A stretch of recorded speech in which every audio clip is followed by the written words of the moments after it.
여러분 안녕하세요. 계속해서 영상을 통해 속장 교육을 실시하고 있습니다.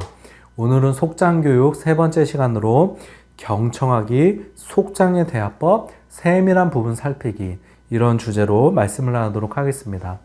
제가 감기 증세가 있어서 목소리가 별로 좋지가 않아요. 상태가 별로 좋지 않으니까 여러분 이해를 해주시기 바랍니다. 여러분 속회 모임을 할 때 중요한 것은 나눔입니다. 자, 그러면 어떻게 하면 우리 속회 나눔이 잘 되게 할 수 있을까요? 자, 속회 나눔이 잘 되게 하기 위해서는 속장님이 그리고 속도원 각자 개개인이 서로의 말을 잘 경청하는 속회가 되어야 합니다. 여러분 한번 생각해 보세요. 내가 무슨 말을 했을 때 상대방이 내 이야기를 잘 들어준다. 그리고 내 이야기에 관심이 있다. 그러면 여러분 어떠시겠어요? 계속해서 말을 하고 싶으시겠죠? 그러나 반대로 내가 이야기를 하는데 속도원이 내 이야기를 듣고 싶어 하는 것 같지 않아요. 내 이야기에 관심이 없는 것 같아요. 여러분 그러면 어떠시겠어요? 나누고 싶지 않겠죠? 말하고 싶지 않겠죠? 여러분 똑같습니다. 여러분 속도원들이 말씀을 나눌 때 가장 먼저 속장님이 적극적으로 경청해 주셔야 돼요. 잘 들어주시는 것이 중요합니다. 자, 그러면 어떻게 들어야 되는가? 첫 번째로 여러분 들으실 때 적극적으로 들어야 됩니다. 우리가 듣는 게 그냥 귀로만 들으면 듣는 게 아니고요.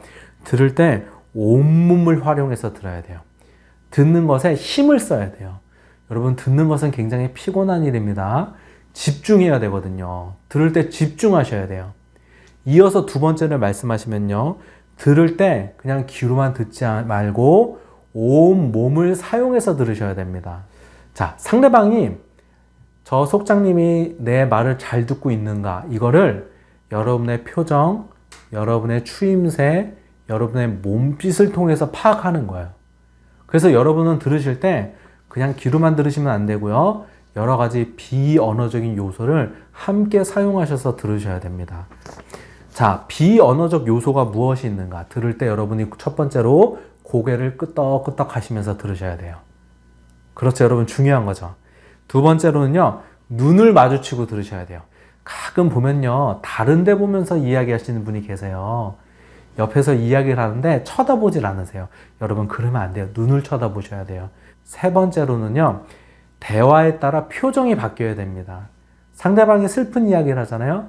그럼 함께 슬픈 표정 지어야 되고요. 상대방이 기쁜 이야기를 하면 함께 기쁜 표정을 지어야 돼요. 네 번째로 대화 중에 소리 내서 반응해 주셔야 돼요. 아, 그렇군요. 네. 아, 그랬군요. 이렇게 자꾸 표현해 주셔야 돼요. 나 듣고 있어. 나 너에게 관심이 있어. 이런 표현을 이렇게 비언어적인 표현을 하는 거예요. 그리고 마지막 다섯 번째로 상대방이 하는 말들을 중간중간에 요약해서 다시 말을 하는 거예요. 예를 들면 한참 듣다가 아, 권사님이 그 성도님 때문에 마음이 힘드셨다는 말씀인 거죠. 이렇게 다시 한번 요약해서 다시 한번 말해주는 것도 필요합니다. 자, 그러면 한 단계 더 나가서요. 여러분 속장님만 잘 듣는 것이 아니라 속도원들도 잘 들어야 되거든요. 자, 어떻게 해야 되는가? 여러분 인도를 하는 중에 누군가가 이렇게 말하고 있는데 집중을 잘 못하잖아요. 그럴 때는 속장님들이 개입하셔야 돼요. 저기 잠깐만요. 우리 아무개 성도님 지금 말씀 나누시는데 우리 잠깐 조용히 하시고 우리 좀 집중해서 이야기를 좀 들어볼까요? 이렇게 말씀해 주셔야 돼요. 또 두 번째로 살펴볼 것은요. 속장님의 대화법입니다. 자, 우리 속회를 하다 보면요. 가끔 이상한 의견을 내시는 분들이 계실 수 있어요. 자, 여러분 기본적으로요. 속도원들 중에 누군가가 말을 해 주시잖아요. 그러면 여러분 말씀해 주셔서 감사합니다. 의견 내 주셔서 감사합니다. 이렇게 감사를 표현하세요. 여러분 왜냐면요. 어떠한 말이 옳으냐 그르냐 이전에 의견을 내고 말을 한다는 것 자체가 이 속회에 참여한다는 거예요. 관심이 있다는 의미거든요. 그러니까 여러분들이 감사함을 표현할 수 있어야 돼요. 그리고 여러분 혹시 이상한 의견을 내는 분이 계시면요. 그것이 틀린다 할지라도 그 의견 전체를 거부해서는 안 되고요. 긍정적이고 좋은 면을 찾아서 칭찬해 주셔야 됩니다. 예를 들면은 맞습니다. 그렇게 생각할 수도 있겠네요. 제가 생각하지 못한 부분입니다. 말씀해 주셔서 참 감사합니다. 혹시 다른 분 의견도 한번 들어볼까요? 이렇게 말씀하시는 게 좋아요. 아니면 말씀해 주셔서 감사합니다. 너무 좋은 생각인 것 같아요. 그런데 이번에는 상황이 이러이러해서 이거는 하지 못할 것 같으니 다음에 꼭 그렇게 할 수 있었으면 좋겠습니다. 감사합니다. 이런 식으로 말씀하시는 게 좋습니다. 또 속도원들 중에 교리적으로 잘못된 대답을 하시는 분이 계실 수 있어요. 자, 그러면은 어떻게 대처해야 되는가? 먼저 그러한 대답을 해준 분들에게 감사를 표시해야 되고요.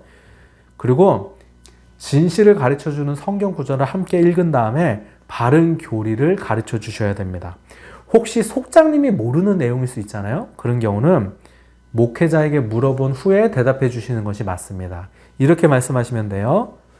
이 문제는 제가 모르기 때문에 목사님에게 여쭤보고 제가 다음 주에 답변을 드리도록 하겠습니다. 이렇게 말씀하시면 돼요. 여러분, 속장님이 모르는 것을 모른다고 대답하는 것이요, 리더십의 문제가 되지 않습니다. 오히려 모르는 것을 모른다고 대답하는 것이 리더십에 도움이 된다는 것을 여러분 기억하세요. 그래서 모르는 것을 억지로 아는 것처럼 막 말씀하실 필요 없어요. 모르면 모른다고 말씀하시면 돼요. 우리가 어떻게 다 알겠어요? 그리고 속회 모임을 하다 보면은 속장님의 잘못을 지적하는 분이 계실 수 있어요. 자, 이런 경우 어떻게 하셔야 되냐면요. 첫 번째로 가장 중요한 것이 나를 무시하는 행동이라고 생각하지 마세요. 저도 이렇게 사역을 하다 보면은 저분이 나를 무시하나? 이런 생각이 들 때가 있어요. 근데 지나고 보면 그렇지 않아요. 그런 의도가 아니에요. 그리고 혹시 여러분들이 잘못한 부분이 있으면은 제가 이거는 잘못했습니다. 앞으로 잘하겠습니다. 이렇게 잘못을 인정하면 됩니다. 앞에서도 말씀드렸지만 잘못한 것을 잘못했다고 인정하는 것도 오히려 리더십에 도움이 됩니다. 물론 맨날 잘못하면 안 되겠죠. 예. 어쩌다 한번 실수하는 것에 대해서 말씀을 드리는 거예요. 그리고 뭔가 여러분이 잘못한 게 있으시면요, 모임 후에 개인적으로 가서 제가 이런 부분 실수했습니다. 죄송합니다 하고 따로 말씀을 드리세요. 이 사과를 안 하고 넘어가잖아요. 그럼 나중에 문제가 생길 수 있어요. 그냥 그 시간이 지나서 해결된 줄 알았는데 나중에 보니까 마음속에 이렇게 화가 나는 감정을 풀지 않는 분들도 계세요. 그러니까 문제가 있을 때 여러분이 혹시 실수한 부분이 있다면은 제가 실수했습니다. 죄송합니다. 이렇게 사과를 하고 넘어가는 게 좋습니다. 또 어떤 행사를 하거나 수고한 일을 같이 했잖아요. 그러면 여러분 시간을 들여서 꼭 감사를 표시하시기 바랍니다. 말로 감사하고요. 그리고 카톡으로도 감사하고요. 작은 선물 같은 걸로 감사를 표시할 수도 있어요. 또 세 번째로 살펴볼 것은요, 우리 속회를 할 때 세밀한 부분을 살피는 것에 대해서 우리 살펴보도록 하겠습니다. 이 속회가 잘 되고 안 되고의 승패는 세밀한 부분을 얼마나 잘 살피는가에 따라 달려 있습니다. 우리 속회를 시작하기 전에 여러분 몇 가지를 체크해 보시기 바랍니다. 첫 번째는 모임 장소에 대한 체크인데요. 첫째, 냄새가 나지 않는가. 두 번째, 온도는 적절한가. 너무 추운 날은 온도 조절을 미리 가서 해놓으면 좋아요. 너무 더운 날은 에어컨을 미리 켜놓는다든지 이런 수고도 좀 필요합니다. 세 번째는 주변 정리입니다. 여러분, 우리가 말씀을 나눌 때요, 주변이 너무 산만하잖아요. 그러면은 나눔에 집중을 할 수가 없어요. 그래서 여러분, 나눔을 하기 전에 너무나 어질러져 있으면은 주변을 간단하게 정리하는 것이 필요합니다. 그리고 조명도 신경 쓰셔야 되고요. 너무 어둡고 침침하지 않는지 이런 거 신경 쓰셔야 됩니다. 그리고 자료는 다 준비가 되었는지, 악보, 속회 공과, 필기도구 등 자리 세팅 이런 것들 다 준비가 됐는지 여러분들 미리 좀 준비를 하시면 좋을 것 같습니다. 부속장님과 함께 이런 것들은 나눠서 준비하시면 좋을 것 같아요. 자, 좌석 배치도 중요합니다. 여러분, 좌석 배치가 중요한데 가장 좋은 좌석 배치는요, 원형입니다. 원형. 그리고 주의할 점이 있는데요. 여러분들이 속장님이라고 해서 상석을 만들면 안 돼요. 다 동등한 거예요. 역할의 구분일 뿐이에요. 상석을 만들면 안 돼요. 그 대신 여러분들이 서로 얼굴을 다 잘 확인할 수 있는 자리 배치여야 돼요. 가끔 이렇게 속회 신방을 하면요, 자리를 너무 이렇게 테이블을 너무 길게 배치해가지고 이 끝과 끝이 이렇게 잘 안 보일 때가 있어요. 제가 그렇게 뭐 어쩔 수 없는 환경도 있기 때문에 그냥 넘어가는데, 제가 주도적으로 설치를 한다면은 테이블을 옮겨서라도 좀 가까이서 얼굴을 다 볼 수 있도록 밀집할 수 있도록 자리를 세팅하는 게 좋을 것 같아요. 자, 옆에 그림에 보면요, 왼쪽에는 잘못된 방법이에요. 상석이죠. 이런 형식보다 오른쪽 이렇게 원형으로 모두 다 서로 얼굴을 잘 볼 수 있는 이런 배치가 좋습니다.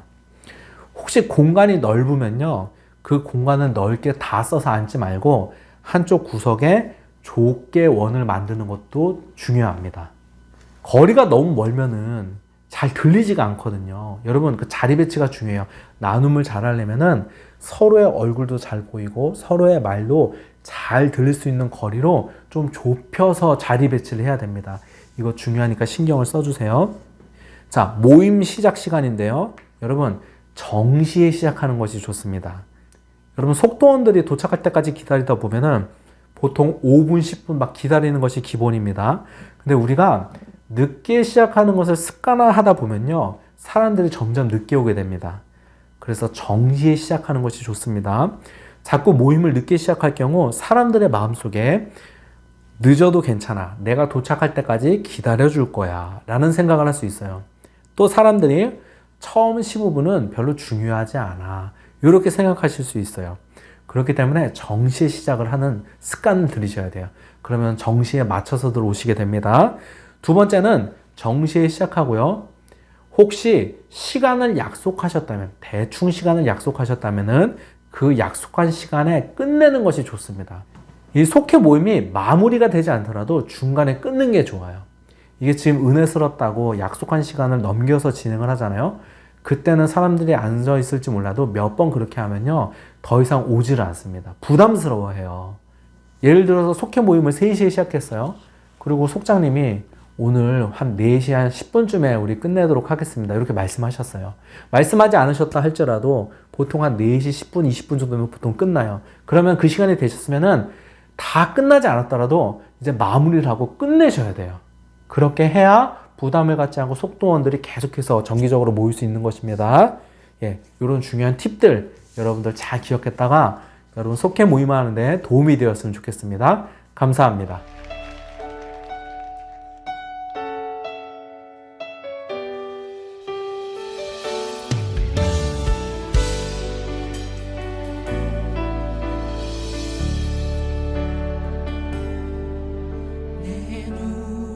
주의 영광을 보내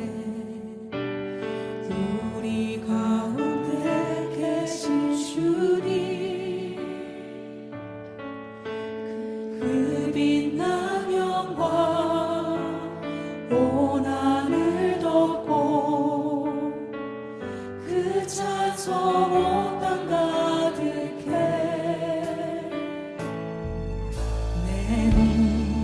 주의 영광을 보내 찬송 가운데 서신 주님 주님의 얼굴을 온 세상 향하네 권능의 발을 드셨네 주의 영광 이곳에 가득해 우린 선해 주님과 함께 찬양하며 우리는 전진하리 모든 열방 주 볼 때까지 내는 주의 영광을